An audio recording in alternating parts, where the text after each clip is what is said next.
ನಮಸ್ಕಾರ ಸ್ನೇಹಿತರೆ. ಯಾರೆಲ್ಲ ಅಸಿಸ್ಟೆಂಟ್ ಪ್ರೊಫೆಸರ್ ಆಗಬೇಕು, ಸಹಾಯಕ ಪ್ರಾಧ್ಯಾಪಕರು ಆಗಬೇಕು ಅನ್ನೋಂಥವ್ರಿಗೆ ಈ ಬಾರಿ 2026ರಲ್ಲಿ ಒಂದು ಕೆಸೆಟ್ ಪರೀಕ್ಷೆಯನ್ನು ಈಗಾಗಲೇ ಕಾಲ್ಫಾರ್ಮ್ ಮಾಡಿದ್ದಾರೆ. ಅದರ ಒಂದು ಸಂಪೂರ್ಣವಾಗಿರುವಂಥ ಅಪ್ಲಿಕೇಶನ್ದ ವಿವರವನ್ನು ನಾನು ಈಗಾಗಲೇ ಒಂದು ವಿಡಿಯೋದಲ್ಲಿ ಹಂಚ್ಕೊಂಡಿದ್ದೀನಿ. ಈಗ ಕೆಸೆಟ್ ಪಾಸ್ ಆಗಬೇಕಾದ್ರೆ 2 ಪತ್ರಿಕೆಗಳು ಇರ್ತವೆ. ಅದರಲ್ಲಿ ಒಂದು GK ಪತ್ರಿಕೆ ಅನ್ನುವಂಥದ್ದು, ಅದನ್ನು ಸಾಮಾನ್ಯ ಪತ್ರಿಕೆ 1 ಅಂತ ಕರಿತೀವಿ. ಎರಡನೇದು ನಿಮ್ಮ ಸಬ್ಜೆಕ್ಟ್ಗೆ ಸಂಬಂಧಪಟ್ಟಿರುವಂಥದ್ದು ಇರ್ತದೆ. ಈ GK ಪತ್ರಿಕೆ ಎಷ್ಟು ಅಂಕಗಳಿಗೆ ಇರ್ತದೆ ಮತ್ತು ಇದರ ಸಿಲೆಬಸ್ ಏನು ಎನ್ನುವಂಥದ್ದು ಇವತ್ತಿನ ವಿಡಿಯೋದಲ್ಲಿ ನೋಡೋಣ. ಇದು ಕಾಮನ್ ಆಗಿ ಎಲ್ಲರಿಗೂ ಕೂಡ. ಒಟ್ಟು ಈ GK ಪತ್ರಿಕೆ ಎಷ್ಟು ಅಂಕಗಳದಿರ್ತದೆ ಅಂದರೆ ಇದು 100 ಅಂಕಗಳದಿರ್ತದೆ. ಒಟ್ಟು 50 ಪ್ರಶ್ನೆಗಳಿರ್ತವೆ. ಕೇವಲ 50 ಪ್ರಶ್ನೆಗಳು 100 ಅಂಕಗಳು ಇರ್ತವೆ. ನಿಮಗೆ ಎರಡನೇ ಪತ್ರಿಕೆ ಅಲ್ಲಿ 100 ಪ್ರಶ್ನೆಗಳು 200 ಅಂಕ, ಒಟ್ಟು ಟೋಟಲಾಗಿ 300 ಅಂಕಗಳಿಗೆ ಕೆಸೆಟ್ ಇರ್ತದೆ. ಇದು ಕರ್ನಾಟಕ ರಾಜ್ಯ KEದವ್ರು ನಡೆಸ್ತಕ್ಕಂಥ ಒಂದು ಕರ್ನಾಟಕ ರಾಜ್ಯ ಸಹಾಯಕ ಪ್ರಾಧ್ಯಾಪಕರ ಅರ್ಹತಾ ಪರೀಕ್ಷೆ ಅಂತ ಕರಿತೀವಿ. ಈ ಒಂದು ಪರೀಕ್ಷೆಯಲ್ಲಿ ಒಟ್ಟು 300 ಅಂಕಗಳಿಗೆ ನೀವು ಯಾರು ಹೆಚ್ಚಿಗೆ ಅಂಕಗಳನ್ನ ಪಡ್ಕೊಳ್ತೀರಿ ಅವರೆಲ್ಲ ಮೀಸಲಾತಿ ಪ್ರಕಾರ ಒಂದು ಸ್ಲಾಟ್ ಪ್ರಕಾರ ನಾನು ಈಗಾಗಲೇ ಒಂದು ವಿಡಿಯೋದಲ್ಲಿ ಇದ್ರ ಬಗ್ಗೆ ಮಾಹಿತಿ ಯಾವ ರೀತಿ ಸೆಟ್ಟು ನೆಟ್ಟು ಪಾಸ್ ಆದವರಿಗೆ ಆಯ್ಕೆ ಮಾಡ್ತಾರೆ ಅನ್ನೋವಂಥದ್ದು ನೋಡಿದ್ವಿ. ಈಗ GK ಪತ್ರಿಕೆಯ ಒಂದು ಸಿಲೆಬಸ್ ಯಾವ ರೀತಿ ಒಟ್ಟು ಇಲ್ಲಿ 10 ಘಟಕಗಳು ಬರ್ತವೆ. 10 ಘಟಕಗಳಂದರೆ ಒಂದೊಂದು ಘಟಕದ ಮೇಲೆ 5 ಪ್ರಶ್ನೆಗಳಿರ್ತವೆ. ಒಂದು ಪ್ರಶ್ನೆಗೆ 2 ಅಂಕ, ಒಂದು ಪ್ರಶ್ನೆಗೆ 2 ಅಂಕ. ಅಂದರೆ ಈ ಬೋಧನಾ ಸಾಮರ್ಥ್ಯ ಟೀಚಿಂಗ್ ಆ್ಯಪ್ಟಿಟ್ಯೂಡ್ ಅಂತೇಳಿ ಕರಿತೀವಲ್ಲ, ಇಲ್ಲಿ 5 ಪ್ರಶ್ನೆಗಳು ಬರ್ತಾವೆ, 10 ಅಂಕಗಳು ಇರ್ತಾವೆ ನೋಡ್ರಿ. ಇಲ್ಲಿ ಅರ್ಹತಾ ಪರೀಕ್ಷೆ ಇದು ಸಹಾಯಕ ಪ್ರಾಧ್ಯಾಪಕರ ಅರ್ಹತಾ ಪರೀಕ್ಷೆ ಇರೋದ್ರಿಂದ ಬೋಧನೆ ಅಂದರೆ ಏನು, ಒಬ್ಬ ಪ್ರಾಧ್ಯಾಪಕರನಾಗಿ ಬೋಧನೆಯ ಅದರ ಉದ್ದೇಶಗಳೇನು, ಅದರ ವೈಶಿಷ್ಟ್ಯಗಳೇನು, ಇವತ್ತು ಬೋಧನೆ ವಿಧಾನಗಳ್ಯಾವು, ಒಬ್ಬ ಹದಿಹರೆಯದ ಕಾಲೇಜು ವಿದ್ಯಾರ್ಥಿಗಳಲ್ಲಿರುವಂಥ ಬದಲಾವಣೆಗಳೇನು, ಇದೆಲ್ಲ ಒಂದು ರೀತಿಯಲ್ಲಿ ಶೈಕ್ಷಣಿಕ ಮನೋವಿಜ್ಞಾನದ ಆಧಾರದ ಮೇಲೆ ಇಲ್ಲೆಲ್ಲ ಪ್ರಶ್ನೆಗಳು ಕೇಳ್ತಾನೆ. ಬೋಧನೆ ಮೇಲೆ ಯಾವ್ಯಾವ ಪ್ರಭಾವ ಬೀರ್ತವ, ಶಿಕ್ಷಕರು, ಕಲಿಕಾರ್ಥಿ, ಈ ಒಂದು ವ್ಯವಸ್ಥೆಯ ಬಗ್ಗೆ ಇಲ್ಲೆಲ್ಲ ಪ್ರಶ್ನೆಗಳು ಕೇಳ್ತಾರೆ ಅನ್ನುವಂಥದ್ದು. ICT ಆಧಾರಿತ ಬೋಧನೆ ಯಾವುದು ಎಫೆಕ್ಟ್ ಬೀಳ್ತದೆ, ಪರಿಣಾಮಕಾರಿ, ಮತ್ತು ಮೌಲ್ಯಮಾಪನ ವ್ಯವಸ್ಥೆ ಯಾವ ತೆರನಾಗಿರುವಂಥ ಮೌಲ್ಯಮಾಪನ ಮಾಡಬೇಕು ಅನ್ನುವಂಥದ್ದು, ಬೋಧನಾ ವಿಧಾನಗಳ್ಯಾವು, ಹೀಗೆ 5 ಪ್ರಶ್ನೆಗಳು ಬಂದಿರ್ತವೆ. ಒಟ್ಟು 10 ಅಂಕಗಳಿರ್ತವೆ ಒಂದು ಘಟಕ.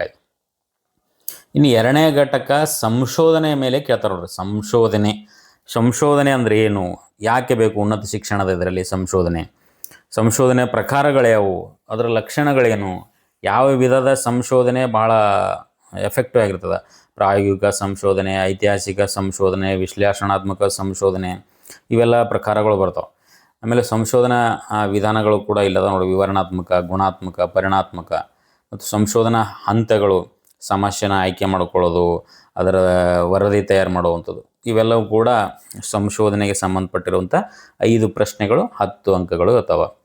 ಇದು ಕೂಡ ಇಲ್ಲಿ ಕೇಳ್ತಾನೆ. ನೆಕ್ಸ್ಟ್ ಘಟಕ 3. ಘಟಕ 3ರಲ್ಲಿ ಓದಿನ ಗ್ರಹಿಕೆ ಅಂತ ಕರಿತೀವಿ, ರೀಡಿಂಗ್ ಕಾಂಪ್ರೆನ್ಷನ್ ಇಲ್ಲಿ ಬಹಳ ಸುಲಭವಾಗಿ ಕೆಸೆಟ್ ಪಾಸ್ ಆಗೋರು ನೀವು ಈಸಿಯಾಗಿ ಇಲ್ಲಿ 5 ಪ್ರಶ್ನೆಗಳು ಕೇಳ್ತಾನೆ, 10 ಅಂಕಗಳು.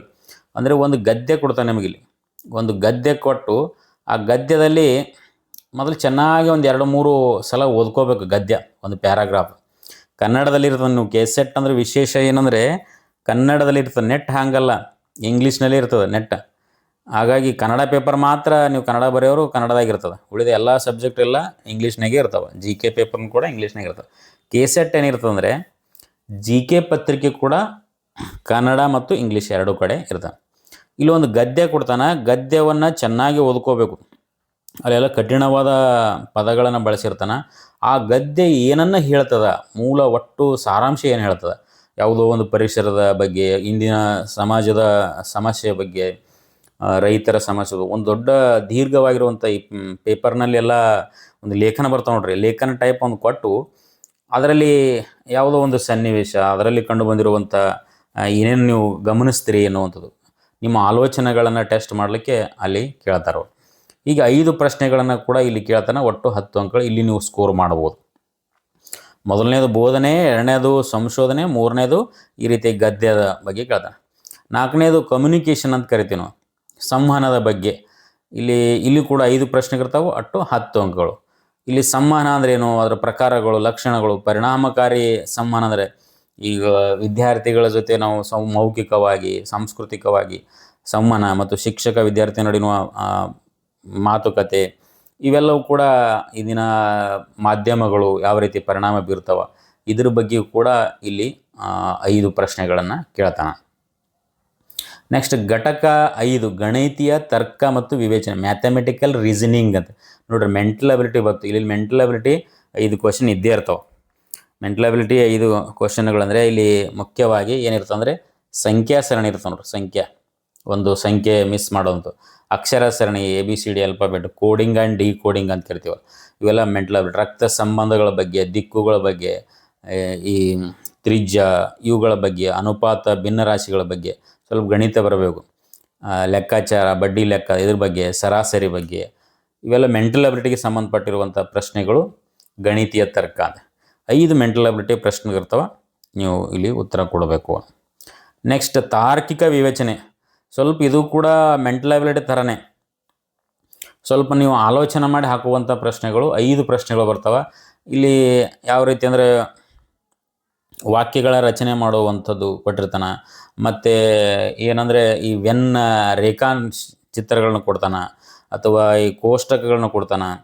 ಅಂಥಲ್ಲಿ ನೀವು ಅದನ್ನು ನೋಡಿ ಅದಕ್ಕೆ ಉತ್ತರವನ್ನು ಕೊಡುವಂಥದ್ದು. ತರ್ಕಶಾಸ್ತ್ರಕ್ಕೆ ಸಂಬಂಧಪಟ್ಟಿರುವಂಥ ಇವು ವಿಷಯಕ್ಕೆ ಸಂಬಂಧಪಟ್ಟಿವು ಇಲ್ಲಿ ಇರ್ತಾವೆ.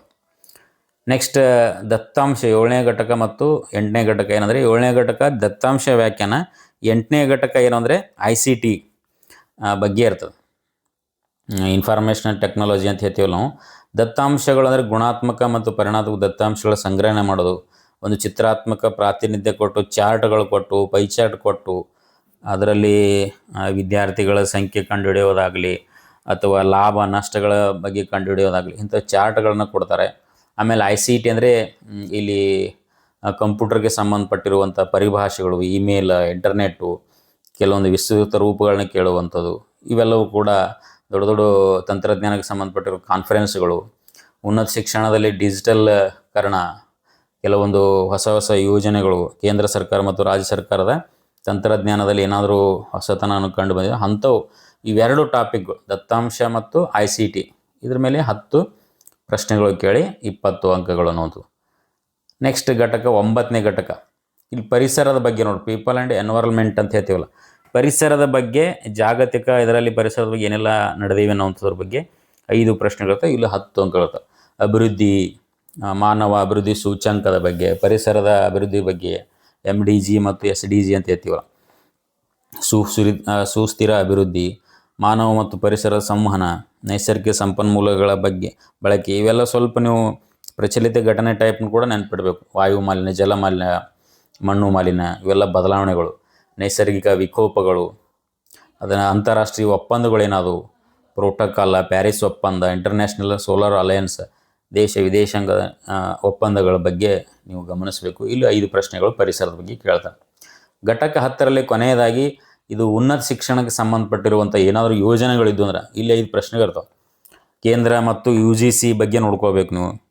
ಆಮೇಲೆ ಕಂಪ್ಯೂಟರ್ ಎಜುಕೇಷನ್ ಬಗ್ಗೆ ನೋಡ್ಕೋಬೇಕು, ಮತ್ತು ಶಿಕ್ಷಣ ನೀತಿಗಳ ಬಗ್ಗೆ ನೋಡ್ಕೋಬೇಕು. SEP ಮತ್ತು NEP ಶಿಕ್ಷಣ ನೀತಿಗಳ ಹೊಸ ಶಿಕ್ಷಣ ನೀತಿಗಳು ಯಾವ ಬಂದು, ಸ್ವಾತಂತ್ರ್ಯ ಪೂರ್ವದಲ್ಲಿ ಶಿಕ್ಷಣದ ಸಂಸ್ಥೆಗಳು ಯಾವ್ಯಾವ ಇದ್ದವು ಮತ್ತು ಈಗ ಯಾವ್ಯಾವ, ಮತ್ತು ಶೈಕ್ಷಣಿಕವಾಗಿರುವಂಥ ಕೆಲವೊಂದು ನೀತಿ ನಿಯಮಗಳು, ಯೋಜನೆಗಳು ಮತ್ತು ಆಯೋಗಗಳು ಬರ್ತಾವಲ್ಲ, ಶಿಕ್ಷಣದ ಆಯೋಗಗಳು, ಹಂಟರ್ ಆಯೋಗ ಅಂತವೆ, ಇಂಥವೆಲ್ಲ ಆಯೋಗಗಳನ್ನು ನೋಡ್ಕೋಬೇಕು.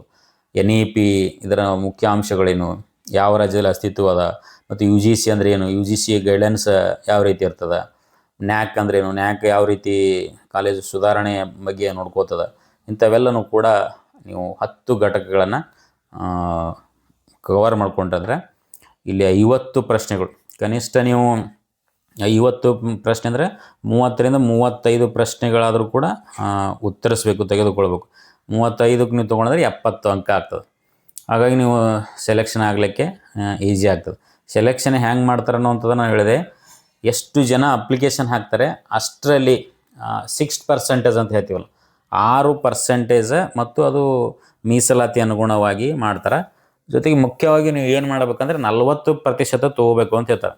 2 ಪತ್ರಿಕೆ 40% ತೊಗೊಂಡ್ರೆ ಮಾತ್ರ ನೀವು ಸೆಲೆಕ್ಷನ್ಗೆ ಎಲಿಜಿಬಲ್ ಆಗ್ತದೆ.